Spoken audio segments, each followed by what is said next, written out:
Bonjour à toutes et à tous, c'est l'heure de votre journal. Tout de suite les titres de l'actualité. Le président de la République, Abdelmadjid Tebboune, a félicité hier la sélection nationale de handball pour sa double qualification au mondial et la finale de la CAN 2024. Les handballeurs algériens se sont imposés devant le Cap-Vert en demi-finale disputée hier soir au Caire.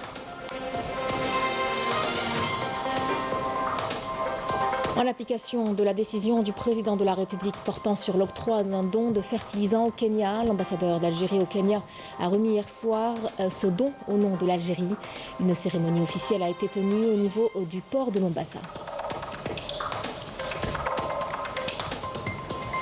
C'est aujourd'hui que la décision de la Cour internationale de justice concernant la plainte intentée par l'Afrique du Sud contre l'entité sioniste pour génocide sera rendue. En attendant, les bombardements sionistes dans la bande de Gaza se poursuivent, une catastrophe humanitaire sans précédent.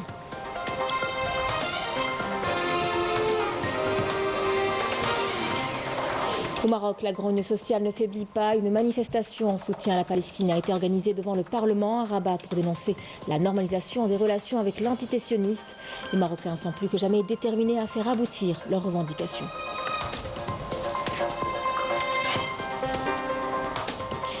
Mesdames, Messieurs, bienvenue à vous. Le président de la République, Abdelmadjid Tebboune, a félicité hier la sélection nationale de handball pour sa double qualification au mondial et à la finale du championnat d'Afrique des Nations 2024. Le président de la République a écrit sur son compte personnel sur les réseaux sociaux « Merci pour cet exploit que vous avez offert aux Algériennes et Algériens, ce qui incombe aux responsables concernés de mobiliser présentement et à l'avenir tous les moyens au profit de cette sélection afin qu'elle préserve sa performance, leur souhaitant plein succès lors de cette finale. La sélection algérienne de handball, messieurs, s'est qualifiée en finale du championnat d'Afrique des Nations de la discipline CAN 2024 en s'imposant devant le Cap-Vert sur le score de 32-26 en demi-finale disputée hier soir au Caire. Pour leur 14e finale continentale, les handballeurs algériens défieront leurs homologues égyptiens, double tenant du trophée, vainqueur hier contre la Tunisie sur le score de 30-25. On écoute.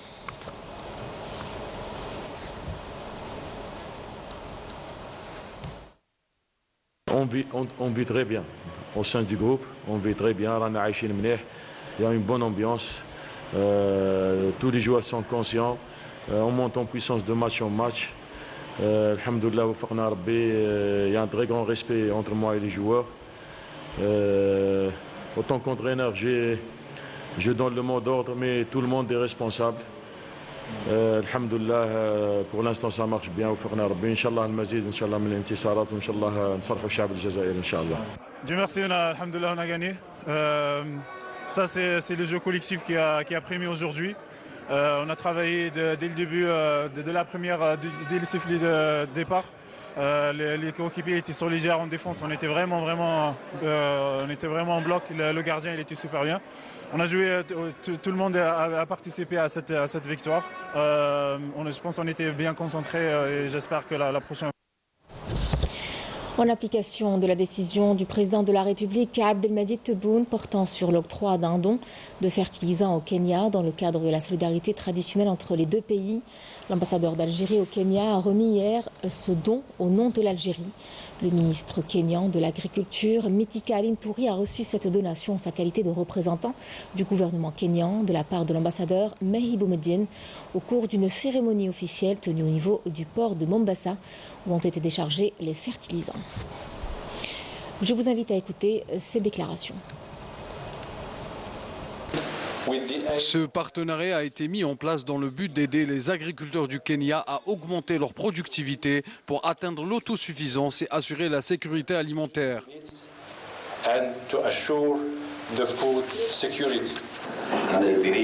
Nous aspirons à consolider la coopération existante entre nos deux pays. Ce don de fertilisants nous est très précieux afin de réussir la campagne agricole qui sera lancée le mois prochain.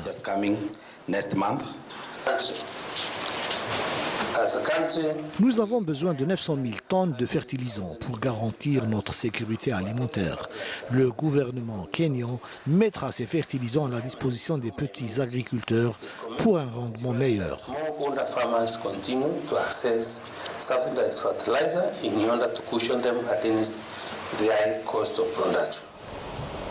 Récemment promu au rang de wilaya délégué, Qsar Chlala, une région en pleine expansion, façonne un avenir prometteur. Portée par une vision stratégique, cette wilaya est engagée au développement socio-économique en déployant ses ressources naturelles, mais également à travers la réalisation de plusieurs projets d'envergure et l'inauguration de nouvelles infrastructures et installations de base, tant attendues par la communauté locale. Rina Lourari. Avec une superficie de près de 2400 km² englobant 6 communes, Qsar Chlala, fraîchement promu au rang de wilaya délégué, jouit d'énormes ressources et potentialités à même de lui permettre de devenir un pôle régional prometteur.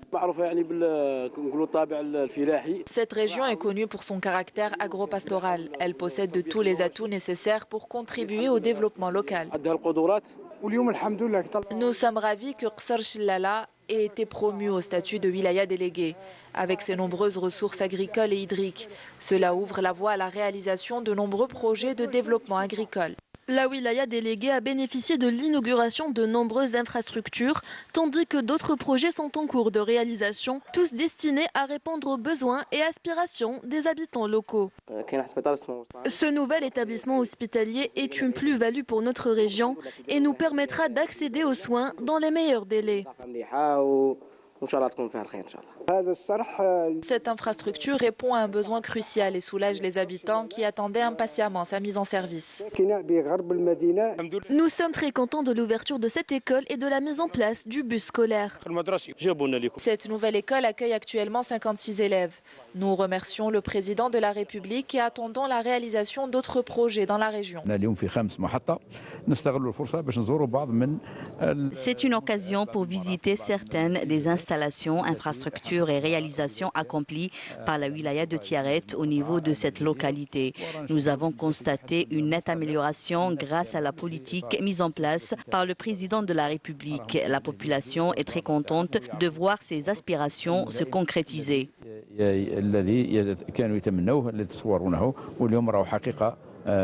En exploitant ses potentialités et ses atouts selon des stratégies bien définies, Qsar Chlala s'engage dans le développement multisectoriel, répondant aux aspirations de ses habitants. Les regards sont tous braqués sur la haie. La décision de la Cour internationale de justice concernant la plainte intentée par l'Afrique du Sud contre l'entité sioniste pour génocide à Gaza est attendue aujourd'hui à 12h GMT, donc dans moins d'une heure, avec beaucoup d'espoir quant à l'ordonnance de l'arrêt des crimes génocidaires contre le peuple palestinien martyr en cours depuis le 7 octobre dernier. La plainte sud-africaine a été examinée en 2 séances, le 11 et 12 janvier, par les 15 juges de la CIJ, après avoir été déposée le 29 décembre dernier par Pretoria. La décision de la plus haute des juridictions de l'ONU, véritable test pour la crédibilité de cette institution, pourrait probablement ordonner l'arrêt de l'agression génocidaire contre le peuple palestinien à Gaza. La guerre génocidaire sioniste, qui est aujourd'hui à son 112e jour, a fait, selon un bilan toujours provisoire, plus de 25 700 martyrs et 63 740 blessés, pour la plupart des femmes et des enfants, et provoqué d'énormes destructions et une catastrophe humanitaire sans précédent. Yasmine Massoudi.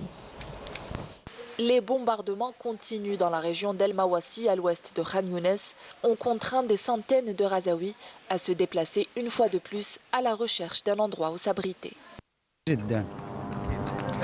Nous vivons une situation très difficile. Nous sommes contraints de parcourir plusieurs kilomètres à pied. Ma famille est nombreuse et aucune voiture ne peut nous transporter.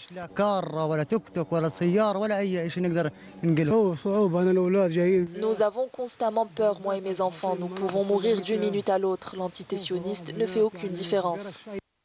Les Gazaouis se trouvent dans une situation difficile, devant parcourir de longues distances sans avoir accès à des sources d'eau potable ni à des provisions alimentaires.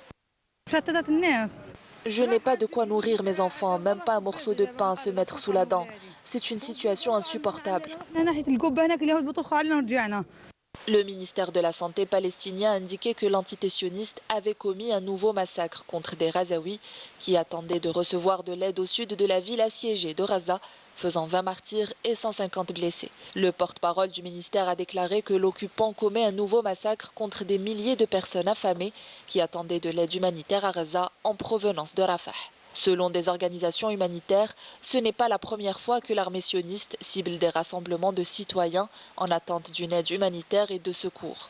Le ministre palestinien des Affaires étrangères et des expatriés a réitéré que les arguments et prétextes présentés par l'entité sioniste pour poursuivre leur massacre ne sont que mensonges. Au Maroc, la lutte pour faire échouer la normalisation des relations avec l'entité sioniste est permanente. Le groupe de travail national pour le soutien de la Palestine a organisé une manifestation devant le Parlement à Rabat. Les Marocains sont plus que jamais déterminés à faire aboutir leurs revendications et faire valoir leurs droits. Les Marocains ont battu également le pavé pour revendiquer la liberté des détenus d'opinion. Marim Damis. Les Marocains ne décolèrent pas. De plus en plus de voix s'élèvent pour dénoncer la politique de normalisation avec l'entité sioniste et de répression menée par le régime du Marzane. Les manifestants se sont réunis devant le Parlement à Rabat, brandissant des pancartes et des images soulignant l'ampleur des massacres génocidaires perpétrés contre le peuple palestinien et la destruction massive qui a touché la bande de Gaza en raison de l'agression sioniste continue depuis le 7 octobre dernier. Les opposants à la normalisation au Maroc réclament toujours l'annulation définitive de l'accord illégal conclu avec l'entité sioniste contre la volonté du peuple marocain qui voit le fossé le séparant de son gouvernement grandir de plus en plus à cause de la situation socio-économique mais également à cause de la situation des droits humains, une situation qui suscite de vives critiques avec des appels à améliorer la situation. Les prisons marocaines comptent plus de 150 détenus politiques, dont des avocats, des journalistes et des militants. Saïda Alami, une militante des droits humains détenue à la prison de Ain Sba à Casablanca pour une peine de 3 ans, a entamé une grève de la faim pour protester contre les pratiques provocatrices et le traitement inhumain qu'elle subit dans la prison marocaine. Justement, un rassemblement de solidarité s'est tenu devant la prison de Casablanca pour protester contre les pratiques arbitraires de l'administration pénitentiaire. Les manifestants ont condamné les pressions et provocations subies par Al-Alami tout en demandant sa libération ainsi que celle de tous les prisonniers politiques et d'opinion au Maroc. La famille de Alami a dénoncé les conditions de sa détention, notamment le harcèlement verbal des gardiens et la restriction de ses droits. La coalition marocaine pour les droits de l'homme, composée de 22 organisations, a appelé le Marzane à mettre fin aux arrestations politiques et libérer immédiatement tous les détenus politiques, considérant leurs arrestations comme arbitraires et leurs procès comme injustes et inéquitables. Dans un récent refus d'invitation par une organisation des droits de l'homme, les projecteurs se tournent vers le Sahara occidental, mettant en lumière les enjeux sensibles des droits de l'homme dans cette région. Cette invitation de la Commission européenne centrée sur l'extension des préférences tarifaires a été déclinée avec fermeté. Elle souligne les inquiétudes profondes et expose les inégalités perpétrées par le Marzane au détriment du peuple sahraoui. Majda Jahmoun. Dans un autre épisode révélateur, une organisation des droits de l'homme a fermement décliné une invitation de la Commission européenne et du Service européen pour l'action extérieure, SEAE, axée sur l'extension des préférences tarifaires aux produits du Sahara occidental. Ce refus vient mettre en lumière les préoccupations profondes concernant les droits de l'homme et expose les inégalités criantes infligées par le Marzane au peuple sahraoui. Nous avons reçu une invitation de la Commission européenne en date du 22 décembre de l'année dernière dans le cadre de ce qu'elle appelle des consultations visant à évaluer l'impact des accords conclus avec le Maroc couvrant la partie occupée du Sahara occidental. Notre position a été catégoriquement opposée à toute participation à un processus que nous considérons comme biaisé et illégal, car ces accords font actuellement l'objet d'un examen judiciaire par la Cour de justice de l'Union européenne. Nous soulignons l'importance du respect du consentement du peuple sahraoui pour toute activité économique dans la région, conformément aux décisions successives de la Cour de justice européenne et à la récente décision de la Cour africaine des droits de l'homme et des peuples en septembre 2022. Nous sommes ouverts à la coopération, mais en dehors du cadre actuel que nous considérons comme illégitime, couvrant la partie occupée du Sahara occidental. Au-delà de la question tarifaire, Le rejet de l'invitation par l'organisation dénonce catégoriquement son exclusion délibérée des mécanismes des droits de l'homme de l'Union européenne, malgré sa reconnaissance manifeste sur le terrain. Cette exclusion soulève des questions cruciales sur le respect des droits fondamentaux dans la région, mettant ainsi en doute la légitimité des processus impliquant le Sahara occidental. Sous-tendant ce refus se trouve la position historique de l'organisation, affirmant que toute activité économique dans la région doit être soumise au consentement du peuple sahraoui. En rejetant des accords qu'il considère comme illégaux, l'organisation prend position contre les injustices systématiques perpétrées par le Marzen à l'égard du peuple sahraoui, exprimant ainsi son soutien à la quête de justice et de droit pour la République arabe sahraoui démocratique. Ce geste, au-delà de son impact économique, devient un acte de résistance contre les inégalités que vit le peuple sahraoui. Le procureur de la République près le tribunal de Sidi Mohamed, pôle pénal spécialisé, porte à la connaissance de l'opinion publique dans le cadre de la lutte contre le crime organisé et du trafic de drogue. Et suite à des informations recueillies concernant l'existence d'un réseau criminel spécialisé dans le trafic de drogue à travers plusieurs wilayas du pays, à partir de Tamanrasset, une enquête préliminaire a été ouverte par le service central de lutte contre le trafic de drogue relevant de la Direction générale de la Sûreté nationale.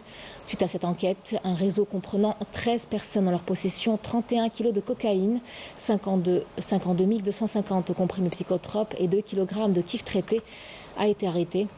Le 25 janvier en cours, les mises en cause ont été présentées devant le procureur de la République. Une enquête judiciaire a été ouverte pour trafic de drogue, constitution d'un réseau criminel et blanchiment d'argent.